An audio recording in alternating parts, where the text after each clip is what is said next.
ॐ श्रीगौर्या सकलार्थदं निजपदां भोजेन मुक्तिप्रदं प्रौढं विघ्नवनं हरन्तमनघं श्रीधुण्डितुण्डासिना वन्दे चर्मकपालिकोपकरणैः वैराग्यसौख्यात्परं नास्तीति प्रदिशन्तमन्तविधुरम् श्रीकाशिकेशं शिवं शङ्करं शङ्कराचार्यं केशवं बादरायणं सूत्रभाष्यकृतौ वन्दे भगवन्तौ पुनः पुनः ईश्वरो गुरुरात्मेति मूर्तिभेदविभागिने व्योमवद्व्याप्तदेहाय दक्षिणामूर्तये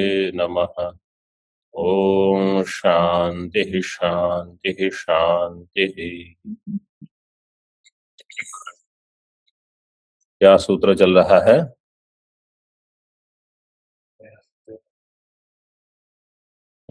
अस्मिन्नस्य च तद्योगम शास्ति।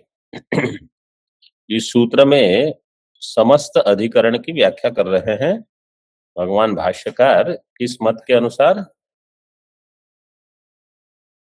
सिद्धांत मत के अनुसार। वृत्तिकार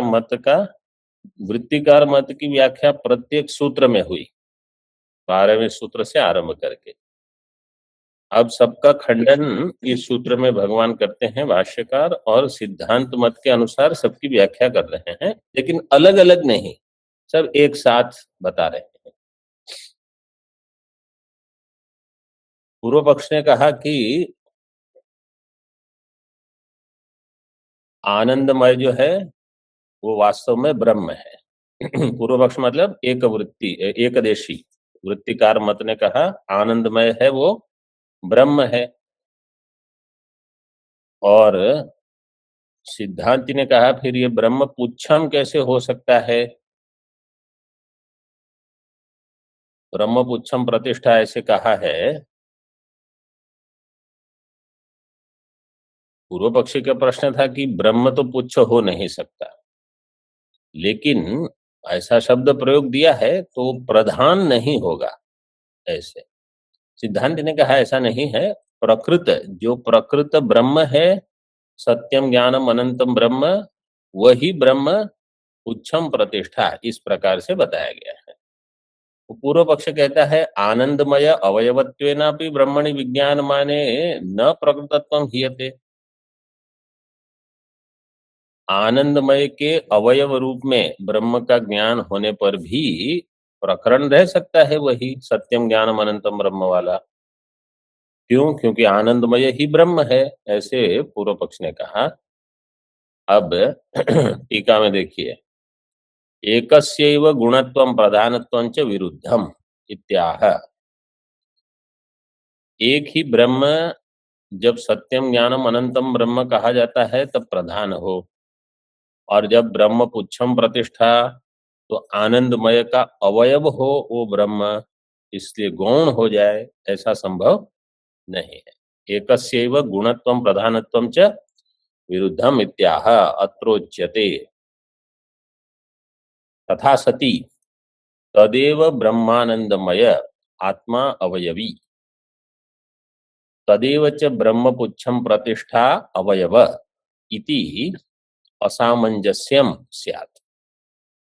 आप कहते हो कि ब्रह्म आनंदमय है और जो ब्रह्म है वो अवयवी होगा, तो आनंदमय शब्द का अर्थ अगर आप ब्रह्म करोगे तो ब्रह्म हो जाएगा अवयवी, और ब्रह्म पुच्छम प्रतिष्ठा, वहां ब्रह्म का प्रयोग कैसे हुआ है? अवयव रूप में। तो ये सामंजस्य हुआ? नहीं हुआ, असामंजस्यम। भाष्य में देखिए पंक्ति, असामंजस्य, क्योंकि आपने कहीं उसको अवयवी कह दिया, कहीं उसको अवयव कह दिया, ये तो ठीक नहीं हुआ।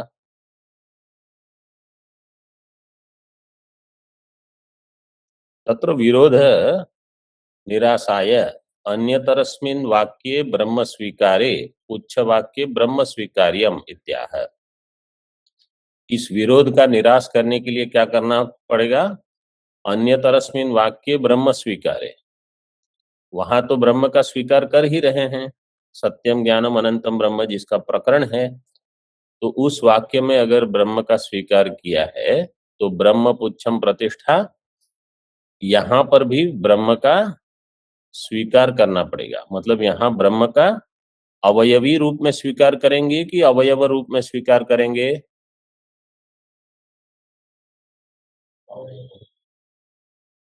मतलब जो अंतिम है उसी को स्पष्ट बोलना है। अवय यहां तक तो अवयवी रूप में। ब्रह्म अवयव क्यों होगा? इसका अवयव होगा अवयवी। ब्रह्म अवयवी होगा। अवयवी अवयव का तो भेद। अवयवी अवयवाः अस्य सन्ति, जिसके हम्म हाँ, तो सिद्धांति तो कहता है कि वास्तव में ब्रह्म अवयवी आप कल्पना कर रहे हो। हमने ये कभी नहीं कहा कि ब्रह्म अवयवी है। वो आप कह रहे हो कि वो अवयवी है और उसमें फिर कुछ अवयव होंगे, तो इसका हम निषेध कर रहे हैं। इसलिए हम कह रहे हैं ब्रह्म पहले तो आपको अवयवी रूप से स्वीकार कर लेना है। तो उच्छवाक्ये अपि ब्रह्म स्वीकार्यम अवयवित्वेन। अन्यतर परिग्रहे तु युक्तम ब्रह्मपुच्छम प्रतिष्ठा इति अत्रैव ब्रह्म निर्देश आश्रयितुम ब्रह्म शब्द संयोगात् नानंदमय वाक्ये ब्रह्म शब्द संयोगाभावात् इति। अन्यतर परिग्रहे, अन्यतर का अर्थ है सत्यम ज्ञानम अनंतम जो प्रकरण है वहां परिग्रहे तु युक्तम ब्रह्मपुच्छम प्रतिष्ठा इति अत्रैव ब्रह्म निर्देश आश्रयितुम ब्रह्म शब्द संयोगात्। इसलिए केवल इस अन्यतर का अर्थ केवल ब्रह्मपुच्छम प्रतिष्ठा भी ले सकते हो, अथवा जैसे सत्यम ज्ञानम अनंतम ब्रह्म में ब्रह्म अवयव अवयवी कल्पना से विरक्त है, विलक्षण है, वहां कोई ऐसी कल्पना नहीं है कि अवयव अवयवी। इसी प्रकार यहाँ पर भी ब्रह्म पुच्छम प्रतिष्ठा में ब्रह्म का वास्तव में कोई अवयव अवयवी संबंध नहीं है, वो शुद्ध ब्रह्म है। इति अत्रैव ब्रह्म निर्देश आश्रयितुम ब्रह्म शब्द संयोगात्। आश्रयितुम आगे क्या कहोगे? युक्तम, आश्रयितुम युक्तम। लेकिन आनंदमय वाक्य में ब्रह्म शब्दों का संयोग नहीं है। आनंदमय जो है मुख्य देख लीजिए, इतना तो पहले ग्रहण कर ही लेना है। सिद्धांति क्या कहना चाहता है कि आनंदमय जो है ये है कोश। आप उसको ब्रह्म मत कहिए। जैसे अन्नमय कोश है, प्राणमय कोश है, इसी प्रकार आनंदमय भी एक कोश है।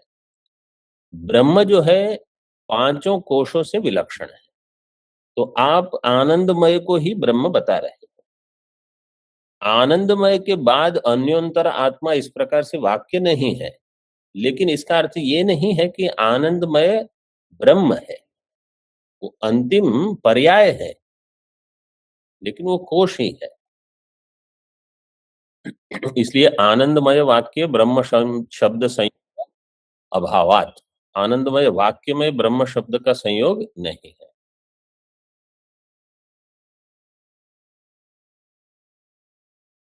न आनंदमय वाक्य, वहां स्वल्प विराम कर सकते हो। अन्यतर परिग्रहे तो युक्तम, आनंद वाक्य आनंदमय वाक्य न युक्तम। ऐसे आनंदमय वाक्य में ब्रह्म निर्देश आश्रयितुम न युक्तम, ऐसे वाक्य अगर आपको तोड़ के अन्वय कर सकते हो तो ऐसे कर लीजिए। देखिए अन्यतर परिग्रहे, ये सप्तमी है। अन्यतर परिग्रहे तु ब्रह्म निर्देश आश्रयितुम युक्तम। आनंदमय वाक्ये ब्रह्म निर्देश आश्रयितुम न युक्तम। हेतु क्या है? ब्रह्म शब्द संयोग अभावात। पूर्व में हेतु क्या दिया? ब्रह्म शब्द संयोगात।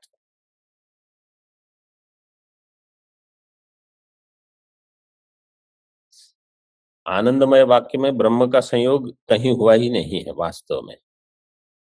आनंदमय जो वाक्य है,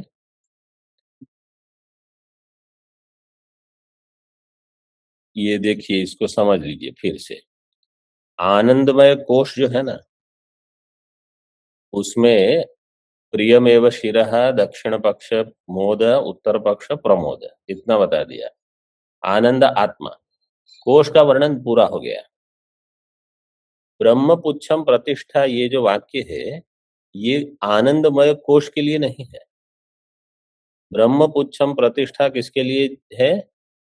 जो उपक्रम किया था सत्यम ज्ञानम अनंतम ब्रह्म, उसके साथ इसको जोड़ना है। इसलिए ब्रह्म पुच्छम प्रतिष्ठा केवल आनंदमय कोश का एक अवयव नहीं होगा। ब्रह्म पुच्छम प्रतिष्ठा पूरे ब्रह्मांड की प्रतिष्ठा है वो। तो सभी कोशों की ये प्रतिष्ठा होगी। पूर्व में कैसे है? प्रत्येक कोश के 5-5 अवयव दिए हैं। शिरः, दक्षिण उत्तर पक्ष, आत्मा मतलब धड़ और पुच्छम। लेकिन यहाँ ब्रह्म पुच्छम प्रतिष्ठा वो आनंदमय के अधिष्ठान नहीं है, आनंदमय की प्रतिष्ठा नहीं है, पूरी सबकी प्रतिष्ठा है, ऐसे समझना है। कोई कोई महात्मा तो ऐसे भी अर्थ करते हैं कि जो आनंद आत्मा है वो भी कोश का नहीं है। कोश, आनंदमय कोश के केवल 3 ही अवयव बताए, शिर, दक्षिण पक्ष, उत्तर पक्ष। आनंद आत्मा उसका नहीं है, ऐसा भी बताते हैं।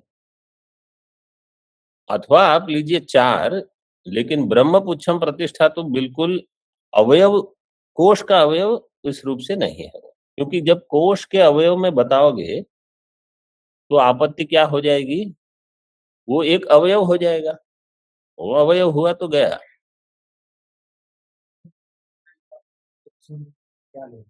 तुच्छम सबका ब्रह्म है। तो केवल आनंदमय के लिए ब्रह्म पुच्छम प्रतिष्ठा नहीं कहा।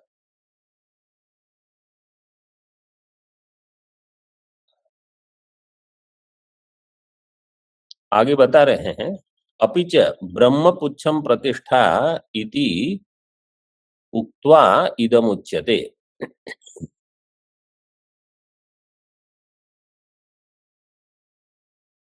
वाक्य शेषाच एवं, टीका में कहते हैं और भी वाक्य शेष। वाक्य शेष मतलब ब्रह्म पुच्छम प्रतिष्ठा के तुरंत पश्चात जो आता है वो कहा जाएगा वाक्य शेष। उसके बाद में क्या है? तो अपिच उसके बाद है ब्रह्म पुच्छम प्रतिष्ठा इति उक्त्वा इदम उच्यते।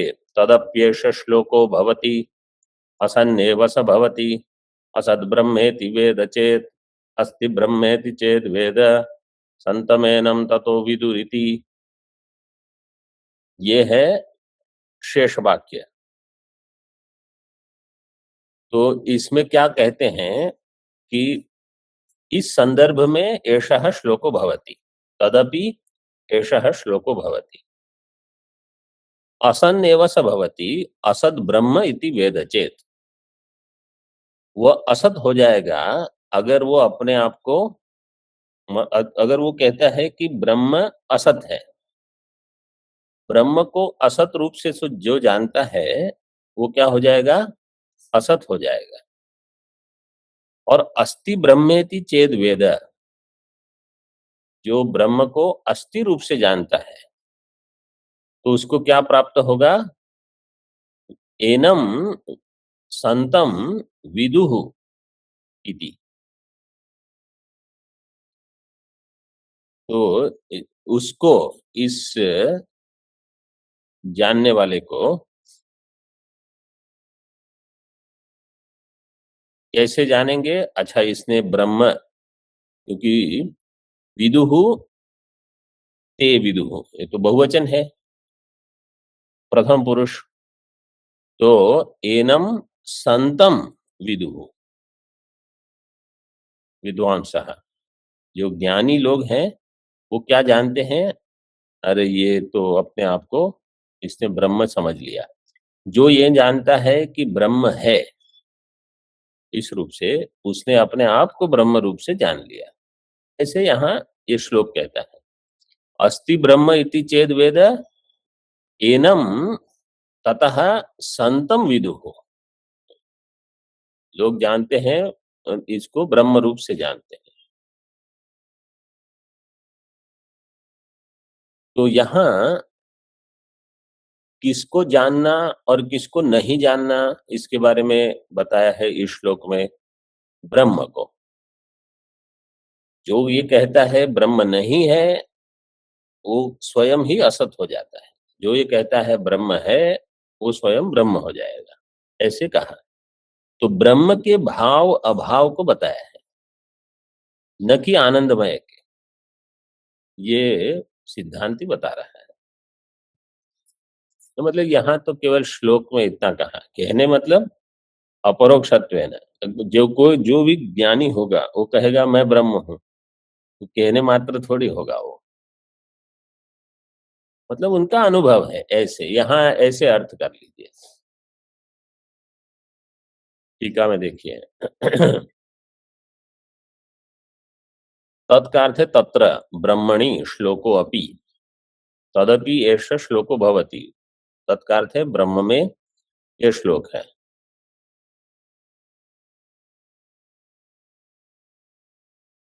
अच्छा, ये आगे भाष्य में वाक्य देखना पड़ेगा। अस्मिंश्च श्लोके, भाष्य में, अननुकृष्य आनंदमयम ब्रह्मण एव भावाभाव वेदनयोर गुण दोषाभिधानात् गम्यते। ब्रह्मपुच्छम प्रतिष्ठा इत्यत्र ब्रह्मण एव स्वप्रधानत्वम इति। इस वाक्य में, इस श्लोक में, अस्मिंश्च श्लोके अननुकृष्य आनंदमयम ब्रह्मण एव भावाभाव वेदनयोः गुण दोषाभिधानात्। इस श्लोक में आनंदमय का ग्रहण हुआ है? नहीं हुआ है। इसका ग्रहण हुआ है ब्रह्म का। तो आनंदमयम अननुकृष्य, उसका अनुकर्षण नहीं है, उसकी अनुवृत्ति नहीं हुई, अनुवृत्ति हुई ब्रह्म की। उस ब्रह्म के भावा भाव वेदनयो हो, ब्रह्मण भाव वेदनम मतलब अस्थि रूप से जानना, और अभाव वेदन नास्ति रूप से जानना। इसमें गुण दोष का अभिधान किया गया है। गुण दोषाभिधान मतलब गुण दोष का कथन है। इससे क्या ज्ञात होता है? अभिधानात् गम्यते ब्रह्मपुच्छम प्रतिष्ठा इति अत्र ब्रह्मण एव स्वप्रधानत्वम, कि ब्रह्मपुच्छम प्रतिष्ठा में ब्रह्म स्वप्रधान है, अंग रूप से नहीं है, अवयव रूप से नहीं है। ब्रह्मण एव स्वप्रधानत्वम इति।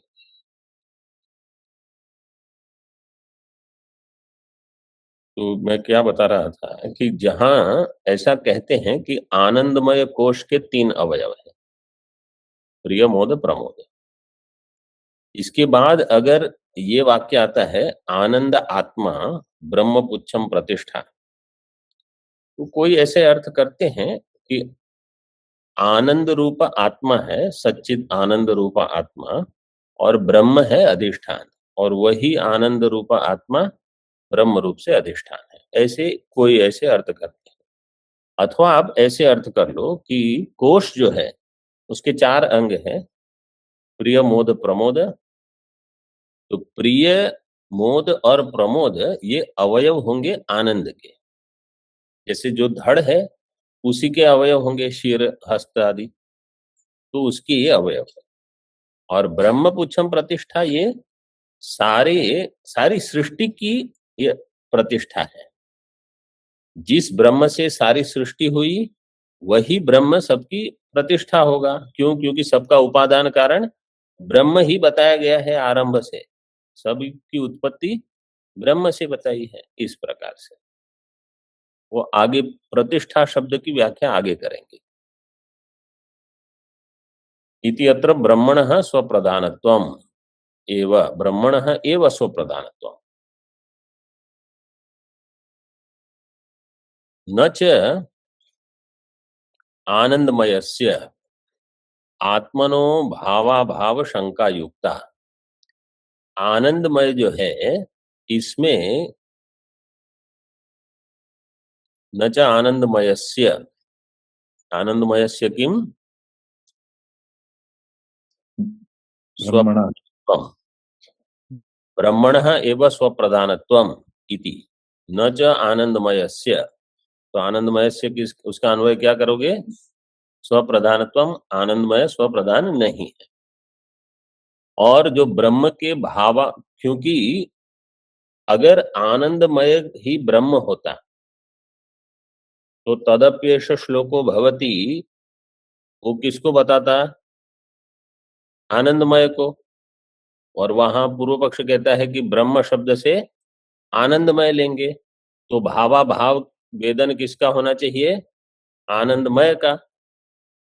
आनंदमय जो है वही आत्मा है, क्योंकि अन्योन्तर आत्मा नहीं कहा आनंदमय के बाद, तो अंतिम आत्मा पर्याय क्या हुआ? आनंदमय। तो आनंदमय क्या हो गया? आत्मा। पहले आत्मा के भावा भाव में किसी को प्रश्न नहीं होता। अहम अस्मि नास्मि। ब्रह्म के बारे में ब्रह्म अस्ति नास्ति ये विकल्प हो सकता है। अब वो भाष्य में वो पंक्ति दी है, आत्मनो भावा भाव शंका न युक्ता। आनंदमय रूप जो आत्मा है उसमें भावा भाव विकल्प ही नहीं होंगे, ब्रह्म में हो सकते हैं। क्यों शंका नहीं हो सकते? प्रिय मोदादि विशेषस्य आनंदमय से सर्वलोक प्रसिद्धत्वात्। अब ये देखिए, इन्होंने आनंदमय के लिए केवल 3 दिए हैं यहाँ भाष्य में। प्रिय मोदादि विशेषस्य, आदि पद से प्रमोद, प्रिय मोदादि विशेषस्य आनंदमयस्य सर्वलोक प्रसिद्धत्वात्। इसलिए आनंदमय के भावा भाव का वेदन संभव नहीं है। भावा भाव का वेदन किसके लिए होगा? ब्रह्म के लिए, क्योंकि वो आनंदमय को आत्मा मानते हैं।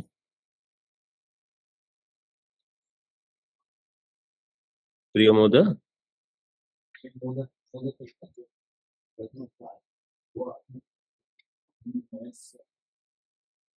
नहीं, आनंद अवयव रूप से तो नहीं लेंगे, मतलब आनंदमय आत्मा यहाँ क्यों कहा? क्योंकि अन्योन्तर आत्मा प्राणमय है, अन्योन्तर आत्मा विज्ञान मनोमय, अन्योन्तर आत्मा विज्ञानमय, फिर अन्योन्तर आत्मा आनंदमय है। तो आनंदमय ही आत्मा है, यहाँ वो जो अवयव वाला है उसको नहीं। अन्योन्तर आत्मा आनंदमय समान अधिकरण ने दिया, तो वो आनंदमय आत्मा उसको यहाँ नहीं लेंगे। प्रिय मोदादि विशेषस्य आनंदमयस्य सर्वलोक प्रसिद्धत्वात्। वह आनंदमय वो तो प्रसिद्ध है, इसलिए उसमें शंका नहीं हो सकती कि ये है कि नहीं है।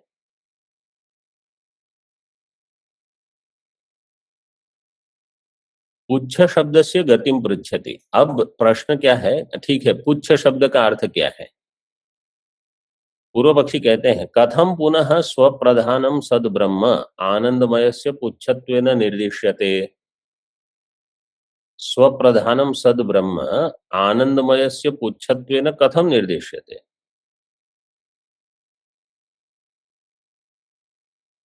जो सद ब्रह्म है वो आनंदमय के पुच्छ रूप से कैसे बताया? ब्रह्म पुच्छम प्रतिष्ठा इति। सिद्धांति देखिए, सिद्धांत पहले टीका में देखो, त्वयापि पुच्छ शब्द से मुख्यार्थो वक्तुम अशक्य है।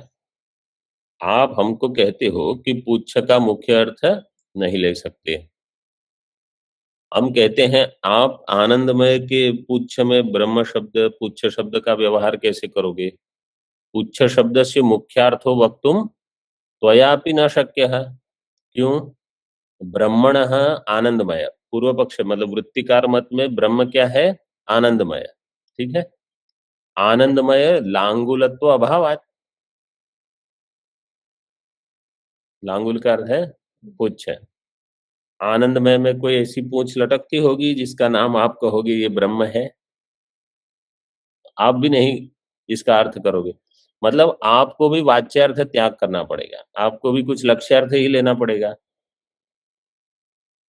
पुच्छ हम कैसे इसका अर्थ करेंगे? पुच्छ दृष्टि लक्षणायाम च आधार लक्षणा युक्ता। पुच्छ दृष्टि में हम भी लक्षणा करेंगे। क्या लक्षणा करेंगे? पुच्छ का अर्थ है आधार, आधार लक्षणा युक्ता। क्यों? प्रतिष्ठा पद योगात, क्योंकि उसके बाद का जो पद है वो है प्रतिष्ठा। और इससे लाभ क्या होगा? ब्रह्म शब्द से मुख्यार्थ लाभाच्य, इसमें ब्रह्म का मुख्य अर्थ प्राप्त हो जाएगा, क्योंकि ब्रह्म सभी की प्रतिष्ठा है उपादान कारण होने से। त्वत्पक्षे ब्रह्म पदस्य अपि अवयव लक्षकत्वात् इत्याह। त्वत्पक्षे ब्रह्म पदस्य अपि अवयव लक्षकत्वात्,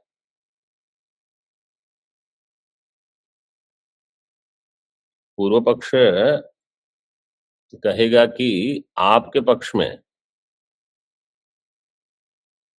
ब्रह्म पद जो है आपको उसकी अवयव में लक्षणा करनी पड़ेगी, मतलब जो पुच्छ है उसकी, तो वो अवयव हो जाएगा, इसी का भी अवयव होगा इत्याह।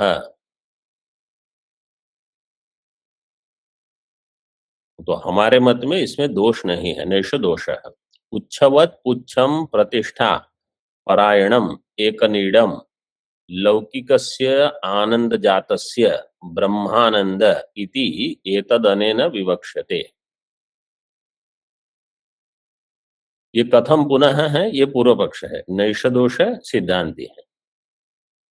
पूर्व पक्ष ने क्या पूछा कि जो स्वप्रधान ब्रह्म है वो आनंदमय के पुच्छत्व निर्देश कैसे हुआ है? वो सिद्धांति कहते हैं कि हम पुच्छ की लक्षणा करेंगे। कैसे? पुच्छवत पुच्छम, पूछ जैसा है, पूछ का अर्थ वहां आधार करेंगे।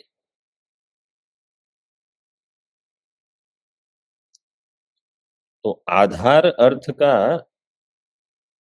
मतलब पूंछ के ऊपर पशु बैठता नहीं साधारणतः, ठीक है ना?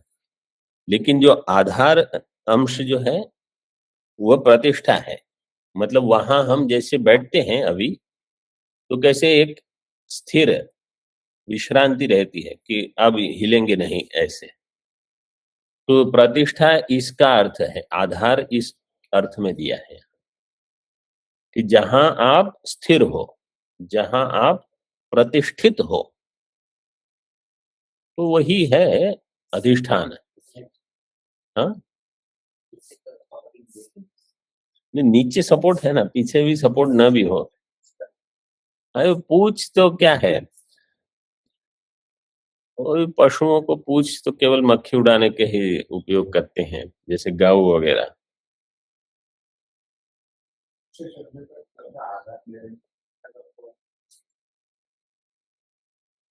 क्योंकि आगे प्रतिष्ठा शब्द है, इसलिए पूछे का अर्थ आधार ले सकते हो ऐसे। हाँ, नहीं ये अर्थ नहीं।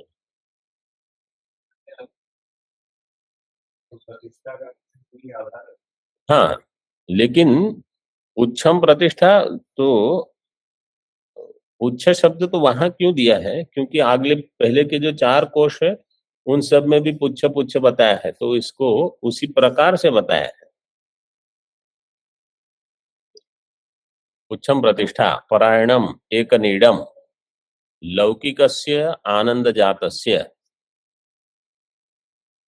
पुच्छम प्रतिष्ठा परायणम एक नीडम। एक नीडम का अर्थ क्या है?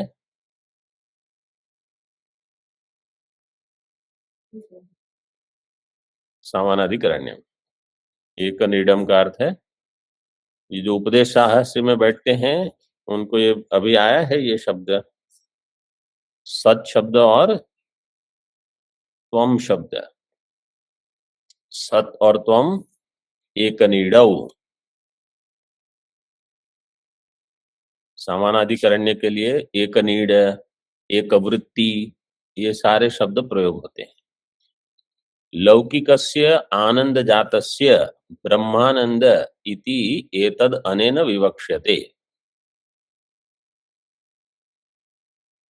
लौकिकस्य आनंद जातस्य ब्रह्मानंदः एकनीडम, जो लौकिक आनंद है उसके लिए ब्रह्मानंद हो जाएगा एक नीड, मतलब एक अधिष्ठान। ऐसे इति एतद अनेन विवक्ष्यते न अवयवत्वम, तो इसलिए वो उसका अवयव नहीं।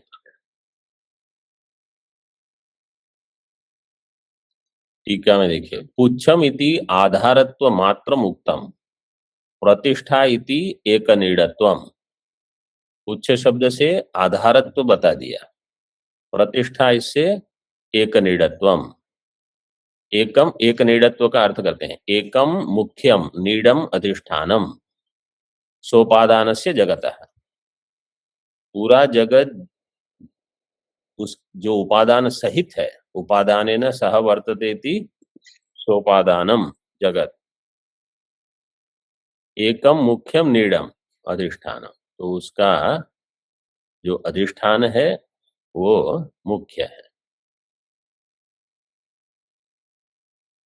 मतलब जो मुख्य है और अधिष्ठान है, इस रूप से। यहाँ नीडम का अर्थ, एक नीडम का अर्थ सामान अधिकरण्य नहीं करके मुख्य अधिष्ठान दिया है, लेकिन सामान अधिकरण तो सभी के लिए वो है ही। जिस अधिकरण में अध्यस्त वस्तु रहती है वही ब्रह्म है, वही सबका अधिष्ठान है। ऐसे मतलब वही ब्रह्मत्व है। ननु वृत्तिकारैरपि तैत्तिरीय वाक्यम ब्रह्मणि समन्वितम इष्टम।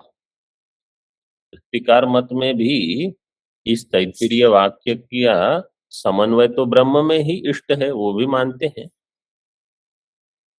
तत्र किम उदाहरण भेदेन इत्याशंका, तो उदाहरण भिन्न करके आपने क्या इसका लाभ लिया है।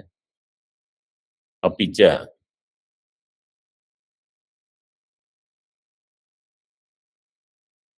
अच्छा इसके पहले भाष्य में तो ब्रह्मानंद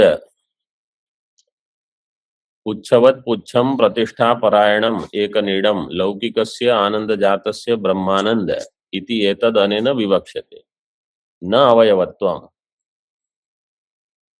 एतस्यैव आनंदस्य अन्यानि भूतानि मात्रामुपजीवन्ति इति श्रुत्यंतरात्।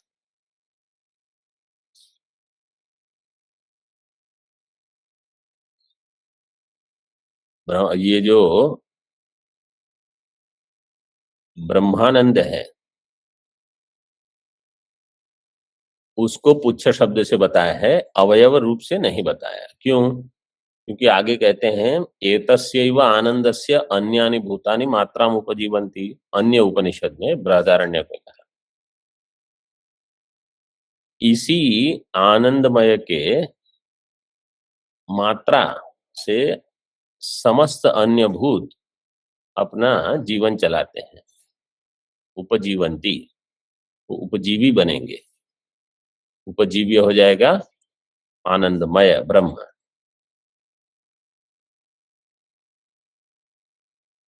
ये समझ में आया? न अवयवत्वम, आगे एतस्यैव आनंदस्य अन्यानि भूतानि, तो यहाँ आनंदमय नहीं दिया, आनंद शब्द प्रयोग हुआ है, और वो अधिष्ठान है इसलिए सारे भूत इस पर निर्भर करते हैं, अधिष्ठान है इसलिए। आगे अपिच आनंदमयस्य ब्रह्मत्वे प्रियादि अवयवत्वेन सविशेषम ब्रह्म अभ्युपगंतव्यम। आनंदमयस्य ब्रह्मत्वे, आनंदमय ब्रह्म होने से आपको प्रियादि अवयव ब्रह्म में मानते हो आप फिर, आनंदमय में अवयव मानते हैं वृत्तिकार? मानते हैं। आनंदमय को क्या मानते हैं? ब्रह्म मानते हैं। लेकिन अवयव तस्य प्रियमेव शिरः मोदो दक्षिण, ये किसमें मानते हैं? आनंदमय। तो आनंदमय में अवयव मानोगे ब्रह्म में, तो ब्रह्म कैसा हो जाएगा? सावयव, सविशेष हो जाएगा। ठीक है।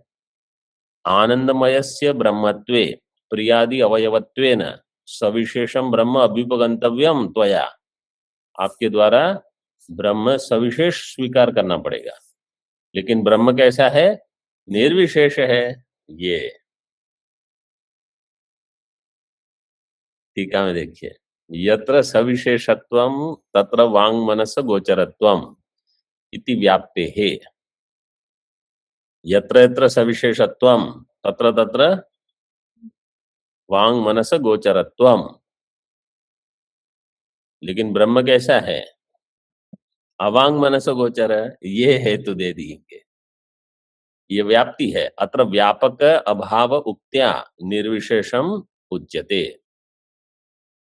तो व्यतिरेक की व्याप्ति क्या होगी इसमें?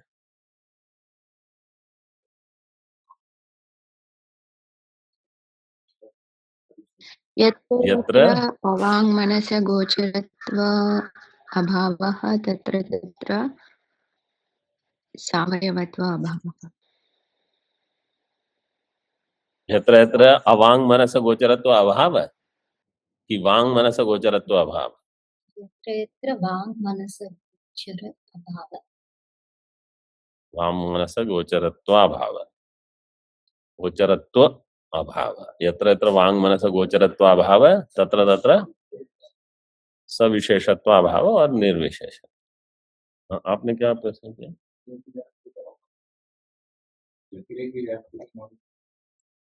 व्यतिरेक की व्याप्ति मानते नहीं हो, लेकिन आप समझो वहां कोई न्याय वाला बैठा है तो उसको पूछ लेंगे, इसमें क्या है। जो व्यापक अभाव उक्त्या निर्विशेषम उच्यते इत्याह। निर्विशेषम, निर्विशेषम तो ब्रह्म वाक्य शेषे श्रूयते। ब्रह्म कैसा है? निर्विशेष। वो कहाँ आपने सुना? अगले आगे उपनिषद में बताते हैं। वांग मनस यो और अगोचरत्वाभिधानात् यतो वाचो निवर्तन्ते अप्राप्य मनसा सह आनंदम ब्रह्मणो विद्वान न विभेति कुतश्चनेति।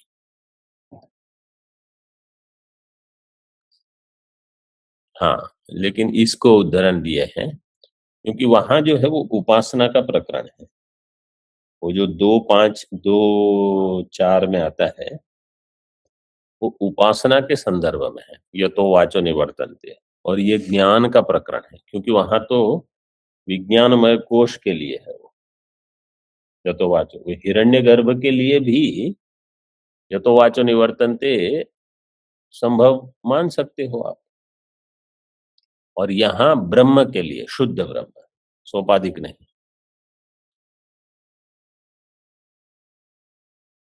इसलिए जहां ज्ञान का प्रकरण हो तो 2:9 ये उदाहरण ठीक रहेगा। न न विभेति कुतश्चन, न विभेति कदाचन वाला नहीं।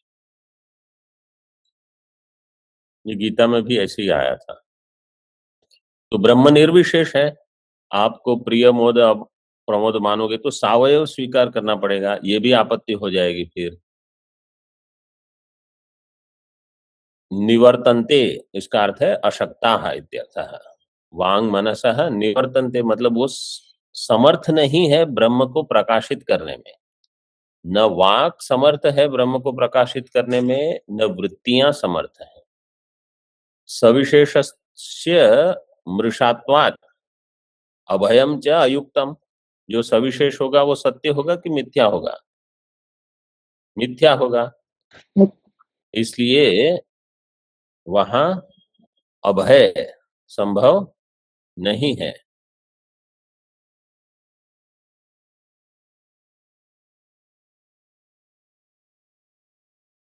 अभयम च अयुक्तम अतो निर्विशेष ज्ञानार्थम उच्च वाक्यम एवं उदाहरणम इति भाव।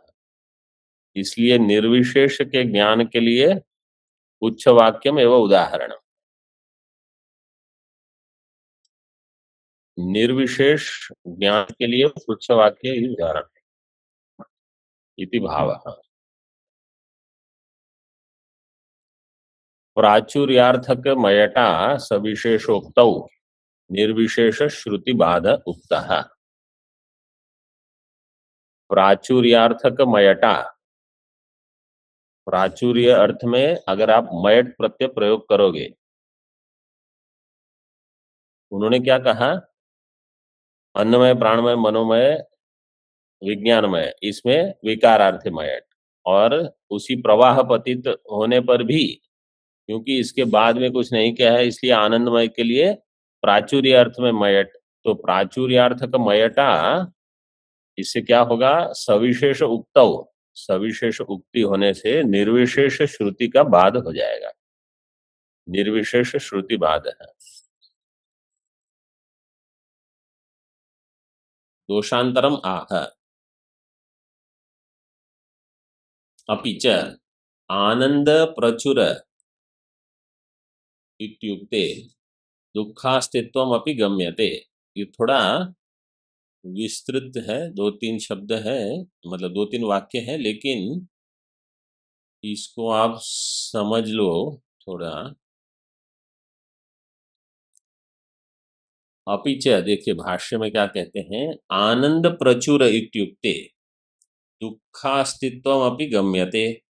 अगर आप कहोगे आनंद प्रचुर है, इसका अर्थ क्या है, तो कुछ दुख भी होगा, क्योंकि प्रचुर ये है मतलब अन्य का अभाव नहीं है, तन्मात्र नहीं। प्राचुर्यस्य लोके प्रतियोगी अल्पत्व अपेक्षत्वात्, जो प्राचुर्य होगा वो प्रतियोगी सापेक्ष ही होगा, वहां प्रतियोगी होगा। तो दुख अस्तित्व भी है। टीका में देखिए अब, प्रत्ययार्थत्वेन प्रधानस्य प्राचुर्यस्य प्रकृत्यर्थो विशेषणम, विशेषणस्य यह प्रतियोगी विरोधी इति तस्य अल्पत्वम अपेक्षते। एक होता है प्रत्यय, एक होती है प्रकृति। आनंदमय में प्रत्यय क्या है, मयट, प्रत्यय क्या है, मयट। आनंद क्या है, प्रकृति।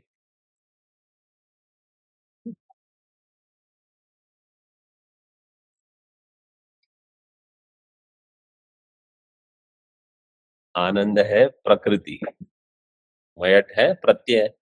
प्रधान इसमें कौन होता है, प्रत्यय। साधारणतः प्रत्यय प्रधान होता है।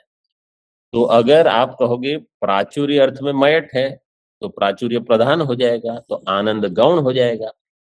ठीक है, तो प्रकृति अर्थ जो है आनंद, वो हो गया विशेषणम। देखिए वाक्य में, प्रकृति अर्थ हो विशेषणम, और प्रत्यय अर्थ हो जाएगा विशेष्य, जो कि प्राचुर्य को बताएगा। प्रत्यार्थत्वेन प्रधानस्य प्राचुर्यस्य, तो प्राचुर्य जो है वो हो गया प्रधान, वो हो जाएगा विशेष्य, और प्रकृति अर्थ हो जाएगा विशेषणम। तो जो प्रकृति उसका प्रतियोगी वो भी वहां रहेगा। क्यों, प्राचुर्य जो प्रत्यय है वो यही बता रहा है। तो आनंद का प्रतियोगी होगा दुख, वो भी वहां उपस्थित होगा। विशेषण से यह प्रतियोगी विरोधी तस्य अल्पत्वम अपेक्षते, उसका अल्पत्वम भी वहां रहेगा। यथा विप्रमयो ग्राम इति शूद्राल्पत्वम, अगर विप्रमयो ग्राम ये कहेंगे तो वहां कुछ शूद्र भी रहेंगे, मतलब अधिक संख्या भले विप्रों की हो, ऐसे।